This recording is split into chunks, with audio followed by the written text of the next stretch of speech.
श्री गणेशाय नमः। ओम गंगणपतये नमः।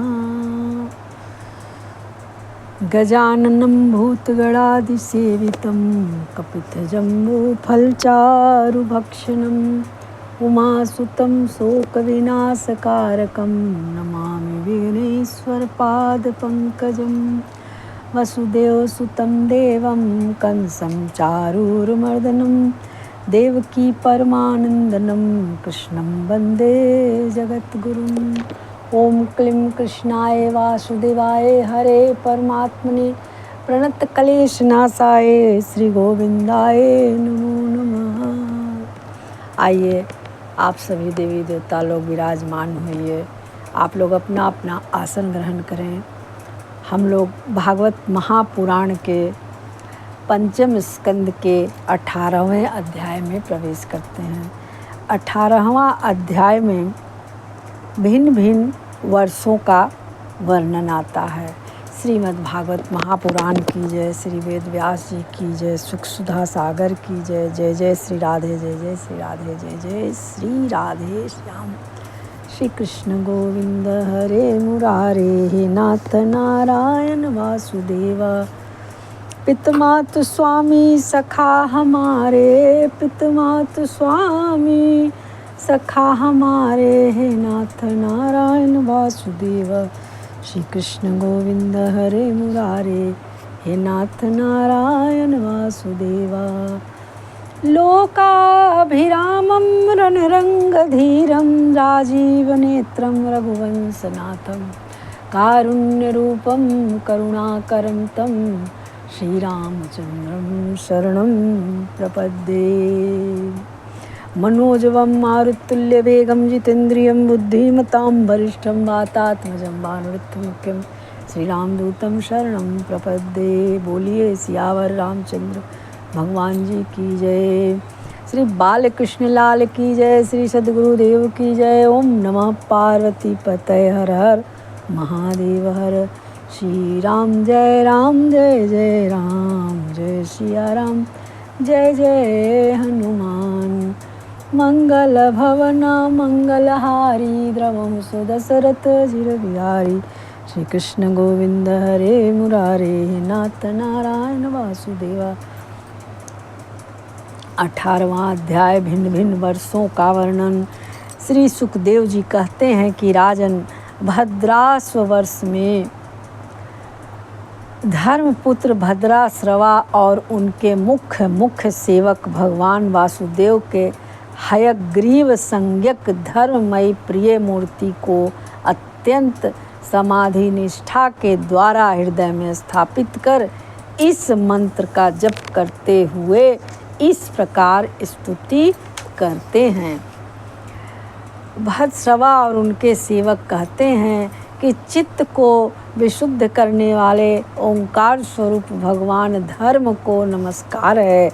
अहो, भगवान की लीला बड़ी विचित्र है, जिसके कारण यह जीव संपूर्ण लोगों का संहार करने वाले काल को देखकर भी नहीं देखता और तुच्छ विषयों का सेवन करने के लिए पापमय विचारों की उधेर बुन में लगा हुआ अपने ही हाथों अपने पुत्र और पिता की लाश को जलाकर भी स्वयं जीते रहने की इच्छा करता है। विद्वान लोग जगत को नश्वर बताते हैं, सूक्ष्मदर्शी आत्मज्ञानी ऐसा ही देखते भी हैं, तो भी जन्म रहित प्रभु आपकी माया से लोग मोहित हो जाते हैं। आप अनादि हैं तथा आपके कृत्य बड़े विस्मयजनक हैं। मैं आपको नमस्कार करता हूँ। परमात्मन, आप अकर्ता और माया के आवरण से रहित हैं, तो भी जगत की उत्पत्ति, स्थिति और प्रलय ये आपके ही कर्म माने गए हैं। सो ठीक ही है, इसमें कोई आश्चर्य की बात ही नहीं है, क्योंकि सर्व आत्मा रूप से आप ही संपूर्ण कार्यों के कारण हैं और अपने शुद्ध स्वरूप का इस कार्य कारण भाव से सर्वथा अतीत हैं। आपका विग्रह मनुष्य और घोड़े का संयुक्त रूप है। प्रलय काल में जब तमः प्रधान दैत्यगण देववेदों को चुरा ले गए थे, तब प्रजापति के प्रार्थना करने पर आपने उन्हें रसातल से लाकर दिया। ऐसे अमोघ लीला करने वाले सत्य संकल्प आपको नमस्कार है। हरिवर्ष खंड में भगवान नरसिंह रूप से रहते हैं। उन्होंने क्षमा करे प्रभु, यह रूप जिस कारण से धारण किया है उसका आगे सप्तम स्कंद में वर्णन किया जाएगा। भगवान के उस प्रिय रूप की महाभागवत प्रहलाद जी उस वर्ष के अन्य पुरुषों के सहित निष्काम एवं अनन्य भक्ति भाव से उपासना करते हैं। ये प्रहलाद जी महापुरुषोचित गुणों से संपन्न हैं तथा इन्होंने अपने शील और आचरण से दैत्य और दानवों की कुल को पवित्र कर दिया है। कौन? प्रहलाद जी। वे इस मंत्र तथा स्तोत्र का जप पाठ करते रहते हैं हमेशा। श्री कृष्ण गोविंद हरे मुरारे, हे नाथ नारायण वासुदेव। ओंकार स्वरूप भगवान श्री नरसिंह देव को नमस्कार है। आप अग्नि आदि तेजों के भी तेज हैं, आपको नमस्कार है।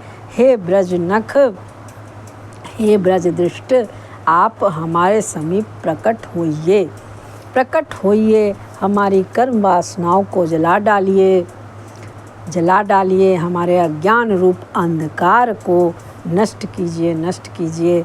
ओम स्वाहा, हमारे अंतःकरण में अभय दान देते हुए प्रकाशित होइए।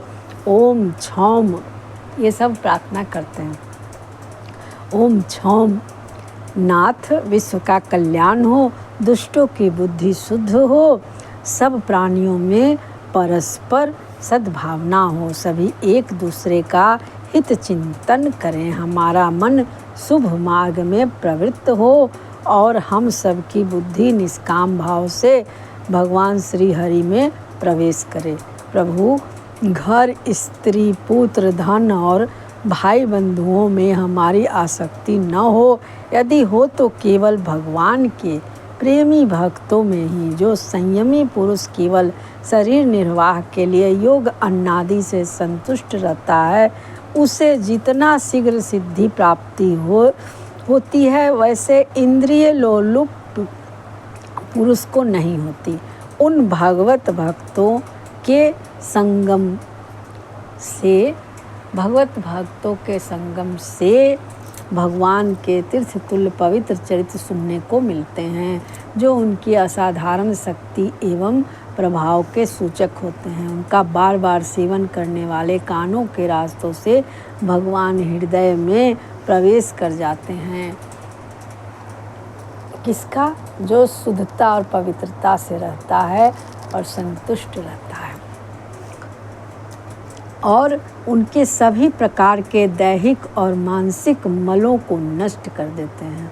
उनको बार बार सेवन करने वाले के कानों के रास्ते से भगवान हृदय में प्रवेश कर जाते हैं और उनके सभी प्रकार के दैहिक और मानसिक मलों को नष्ट कर देते हैं।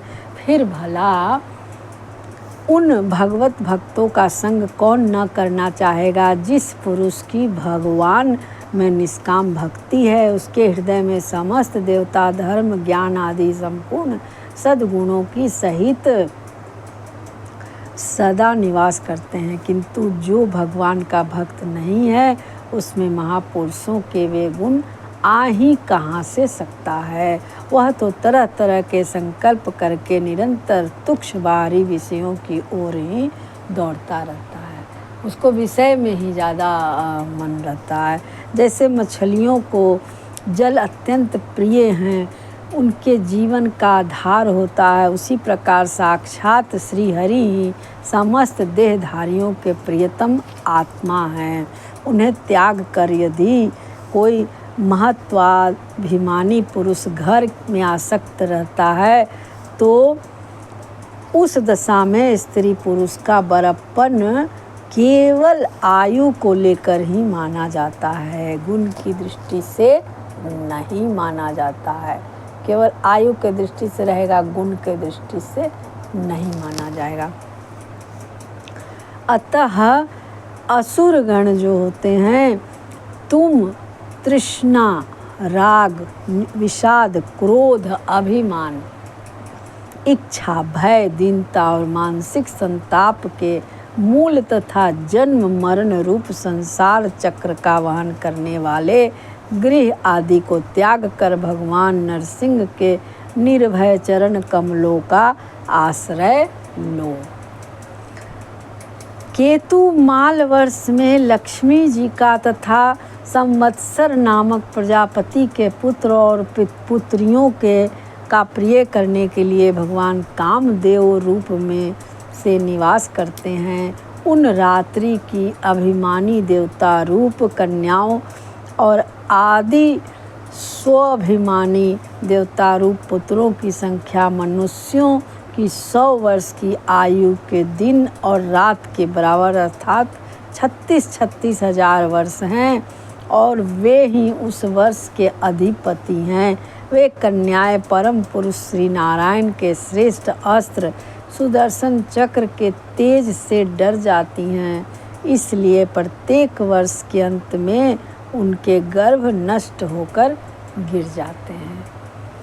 भगवान अपने सुललित गति विलास से सुशोभित मधुर मधुर मंद मुस्कान से मनोहर लीलापूर्ण चारु चितवन से कुछ उचके हुए सुंदर भ्रूमंडल की छबीली छटा के द्वारा वंदना रविंद का रवि राशि सौंदर्य उड़ेलकर सौंदर्य देवी लक्ष्मी को अत्यंत आनंदित करते और स्वयं भी आनंदित होते रहते हैं।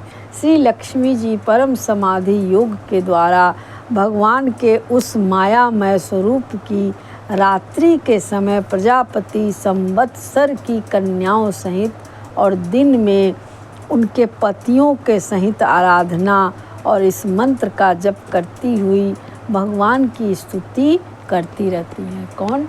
लक्ष्मी जी, जो इंद्रियों के नियंता और संपूर्ण श्रेष्ठ वस्तुओं के आकार हैं। क्रिया शक्ति, ज्ञान शक्ति और संकल्प, अध्यवसाय आदि चित्तों के धर्मों तथा उनके विषयों के अधीश्वर हैं।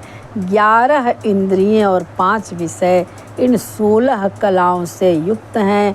वेदोक्त कर्मों से प्राप्त होते हैं तथा अन्नमय, अमृतमय और सर्वमय उन मानसिक, इंद्रिय एवं शारीरिक बल स्वरूप परम सुंदर प्रतीत होते हैं। और भगवान कामदेव ओम ह्रांग ह्रीं ह्रूं इन बीज मंत्रों के सहित सब ओर से नमस्कार है। भगवान कामदेव को ओम हांग ह्रांग ह्रीं ह्रूं इन बीज मंत्रों के सहित सब ओर से नमस्कार है। किसको नमस्कार है? कामदेव को। भगवान आप इंद्रियों के अधीश्वर हैं। स्त्रियां तरह तरह के कठोर व्रतों से आपकी ही आराधना करके अनलौकिक पतियों की इच्छा किया करती हैं, किंतु वे उनके प्रिय पुत्र, धन और आयु की रक्षा नहीं कर सकते, क्योंकि स्त्रियां क्या करती हैं कि तरह तरह का कठोर व्रत करती हैं, आराधना करती हैं, इससे अनलौकिक पतियों की इच्छा किया करती हैं, किंतु वे उनके प्रिय पुत्र, धन, आयु की रक्षा नहीं कर सकते, क्योंकि वे स्वयं ही परतंत्र हैं तथा पति रक्षा करने वाला या ईश्वर वही हैं जो स्वयं सर्वथा निर्भय हो और दूसरे भयभीत लोगों की सब प्रकार से रक्षा कर सकें। ऐसे पति एकमात्र आप ही हैं। यदि एक से अधिक ईश्वर माने जाए तो उन्हें एक दूसरे से भय होने की संभावना है। अतः आप अपनी प्राप्ति से बढ़कर और किसी लाभ को नहीं मानते हैं।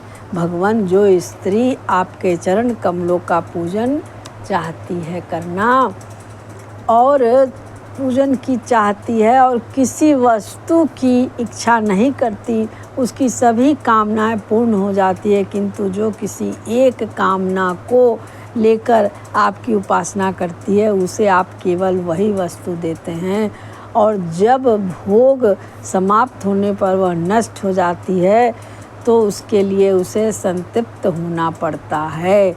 अजीत, मुझे पाने के लिए इंद्रिय सुख की अभिलाषी ब्रह्मा और रुद्र आदि समस्त सुरगण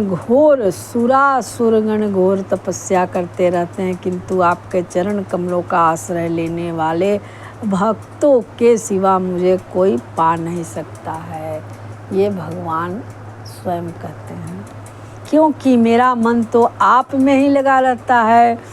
अच्युत, आप अपने जिस वंदनीय कर कमलों को भक्तों के मस्तक पर रखते हैं, उसे मेरे सिर पर भी रखिए। प्रहलाद जी कहते हैं, वारण्य, आप मुझे केवल श्री लाक्षण रूप से अपने वक्ष स्थल में ही धारण करते हैं। आप मुझे केवल, ये लक्ष्मी जी कहती हैं, आप मुझे केवल श्री लाक्षण रूप से अपने वक्ष स्थल में ही धारण करते हैं। सो आप सर्व समर्थ हैं। आप अपनी माया से जो लीलाएं करते हैं, उनका रहस्य कौन जान सकता है। ये सब लक्ष्मी जी कहती हैं भगवान से। रम्यक वर्ष में भगवान ने वहाँ के अधिपति मनु को पूर्व काल में अपना परम प्रिय मत्स्य रूप दिखाया था। मनु जी इस समय भी भगवान के उसी रूप की बड़ी भक्ति भाव से उपासना करते हैं और इस मंत्र का जप करते हुए स्तुति करते हैं कि सत्व प्रधान मुख्य प्राण सूत्र आत्मा तथा मनोबल, इंद्रिय बल और शरीर बल, ओंकार पद के अर्थ सर्वश्रेष्ठ भगवान महामत्स्य को बार बार नमस्कार है। मत्स्य रूप को भगवान मनु प्रणाम करते हैं, उनको बार बार नमस्कार है। प्रभु नट जिस प्रकार कठपुतलियों को नचाता, उसी प्रकार आप ब्राह्मण आदि नामों की डोरी से संपूर्ण विश्व को अपने अधीन करके नचा रहे हैं। अतः आप ही सबके प्रेरक हैं। आपको ब्रह्म आदि लोक पालगण भी नहीं देख सकते, तथापि आप समस्त प्राणियों के भीतर प्राण रूप से और बाहर वायु रूप से निरंतर संचार करते रहते हैं। वेद ही आपका महान शब्द है। एक बार इंद्र आदि इंद्रियाभिमानी देवताओं को प्राण स्वरूप आपसे डाह हुआ, तब आपके अलग हो जाने पर वे अलग अलग अथवा आपस में मिलकर भी मनुष्य, पशु, स्थावर, जंगम आदि जितने शरीर दिखाई देते हैं, उनमें से किसी की बहुत यत्न करने पर भी रक्षा नहीं कर सके। अजन्मा प्रभु, आप जो हैं, आपने मेरे सहित समस्त औषध और लताओं की आश्रय रूपा इस पृथ्वी को लेकर बड़ी बड़ी उत्ताल तरंगों से युक्त प्रलयकालीन समुद्र में बड़े उत्साह से विहार किया है। आप संसार के समस्त प्राण समुदाय के नियंता हैं। मेरा आपको नमस्कार है। हिरण्य मय वर्ष में भगवान कच्छप रूप धारण करते रहते हैं। वहाँ के निवासियों के सहित पितृ राज आर्यमा भगवान की उस प्रियतम मूर्ति की उपासना करते हैं और इस मंत्र को निरंतर जपते हुए स्तुति करते हैं कि जो संपूर्ण सत्वगुण युक्त हैं, जल में विचरते रहने के कारण जिनका स्थान का कोई निश्चय नहीं है तथा जो काल के मर्यादा के बाहर हैं, उन ओंकार स्वरूप सर्वव्यापक सर्वधार सर्वाधार भगवान कच्छप को बार बार नमस्कार है। भगवान अनेक प्रकार के रूपों में प्रतीत होने वाले यह दृश्य प्रपंच तथापि मिथ्या ही निश्चय होता है, इसलिए इसकी वस्तुतः कोई संख्या नहीं है, तथापि यह माया से प्रकाशित होने वाला आपका ही रूप है। ऐसे अनिवर्चनीय रूप आपको मेरा नमस्कार है। एकमात्र आप ही जरायु, स्वेदज, अंडज, उद्भिद, अजंगम, स्थावरम, देवता, ऋषि, पितृगण, भूत इंद्रिय, स्वर्ग, आकाश, पृथ्वी, पर्वत, नदी, समुद्र, द्वीप, ग्रह और तारा आदि विभिन्न नामों से प्रसिद्ध है। आप असंख्य नाम, रूप और आकृतियों से युक्त हैं। कपिलादि विद्वानों ने तो आप में 24 तत्वों की संख्या निश्चित की है। वह जिस तत्व दृष्टि का उदय होने पर निवृत्त हो जाती है, वह भी वस्तुतः आपका ही स्वरूप है। ऐसे सांख्य सिद्धांत स्वरूप आपको मेरा नमस्कार है। उत्तर कुरु वर्ष में भगवान यज्ञ पुरुष वाराह मूर्ति धारण करके विराजमान हैं। वहाँ के निवासियों सहित साक्षात पृथ्वी देवी उनकी अविचल भक्ति भाव से उपासना करती हैं और इस परमोत्कृष्ट मंत्रों का जप करती हुई स्तुति करती हैं, जिनका सत्व मंत्रों से जाना जाता है, जो यज्ञ और क्रतु रूप में तथा बड़े बड़े यज्ञ जिनके अंग हैं, उन ओंकार स्वरूप में शुक्ल कर्ममय त्रियुग मूर्ति पुरुषोत्तम भगवान वाराह को बार बार नमस्कार है। ऋत्विज गण जिस प्रकार अरणि रूप काष्ठ खंडों में छिपी हुई अग्नि को मंथन द्वारा प्रकट करते हैं, उसी प्रकार कर्माशक्ति एवं कर्म फल की कामना से छिपे हुए जिनके रूप को देखने की इच्छा से परम प्रवीण पंडित जन अपने विवेक युक्त मन रूप मंथन काष्ठ से शरीर एवं इंद्रिया आदि बिलो डालते हैं। इस प्रकार मंथन करने पर अपने स्वरूप को प्रकट करने वाले आपको नमस्कार है। विचार तथा यम नियम आदि योगांकों के साधन से जिनकी बुद्धि निश्चयात्मिकता हो गई है, वे महापुरुष द्रव्य विषय क्रिया इंद्रियों के व्यापार हेतु इंद्रियाधिष्ठाता देवता अयन शरीर इस काल और कर्ता अहंकार आदि माया के कार्यों को देखकर जिनके वास्तविक स्वरूप का निश्चय करते हैं, ऐसे मायिक आकृतियों से रहित आपको बार बार नमस्कार है। जिस प्रकार से लोहा जड़ होने पर भी चुंबक की सन्निधि मात्र से चलने फिरने लगता है, उसी प्रकार जिन सर्व साक्षी की इच्छा मात्र से, जो अपने लिए नहीं बल्कि समस्त प्राणियों के लिए होती है, प्रकृति अपने गुणों के द्वारा जगत की उत्पत्ति स्थिति और प्रलय करती रहती है, ऐसे संपूर्ण गुणों एवं कर्मों के साक्षी पाप को नमस्कार है। आप जो हैं ऐसे संपूर्ण गुणों एवं कर्मों के साक्षी आपको नमस्कार है। जितना गुण गिनाया गया है, कौन कौन सा गुण है, आपके लिए समस्त प्राणियों के लिए होती है। प्रकृति अपने गुणों के द्वारा जगत की उत्पत्ति स्थिति और प्रलय करती रहती है। ऐसे संपूर्ण गुणों एवं कर्मों के साक्षी आपको नमस्कार है। आप जो हैं जगत के कारणभूत आदि शुकर हैं। जिस प्रकार एक हाथी दूसरे हाथी को पछाड़ देता है, उसी प्रकार गजराज के समान क्रीड़ा करते हुए आप युद्ध में अपने प्रतिद्वंदी हिरण्याक्ष दैत्य को दलित करके मुझे अपनी दाढ़ों की नोक पर रखकर सातल से प्रलय पयोधि के बाहर निकाले हैं। मैं आप सर्वशक्तिमान प्रभु को बार बार नमस्कार करती हूँ। श्री कृष्ण गोविंद हरे मुरारे हे नाथ नारायण वासुदेवा, श्री बांके बिहारी तेरी आरती गाऊं। इस तरह से 18वां अध्याय जो है पंचम स्कंद का, उसका विश्राम होता है और हम लोग अब आगे 19वां अध्याय में प्रवेश करेंगे, जिसमें किंपु पुरुष और भारतवर्ष का वर्णन है। तो इस तरह से कर्पूर गौरम करुणावतारम संसार सारम भुजगेंद्रहारम सदा वसंतम हृदयारविंदे भवम भवानी सहितम नमामि। जय श्री कृष्ण, आपकी शरण में श्री बांके बिहारी तेरी आरती गाऊं। आरती गाऊं प्रभु आपको रिझाऊं, श्री बांके बिहारी तेरी आरती गाऊं। मंत्रहीनम क्रियाहीनम भक्तिहीनम जनार्दन, यत्पूजितमयादेव परिपूर्ण तदस्तु मे। जय जय श्री राधे श्याम।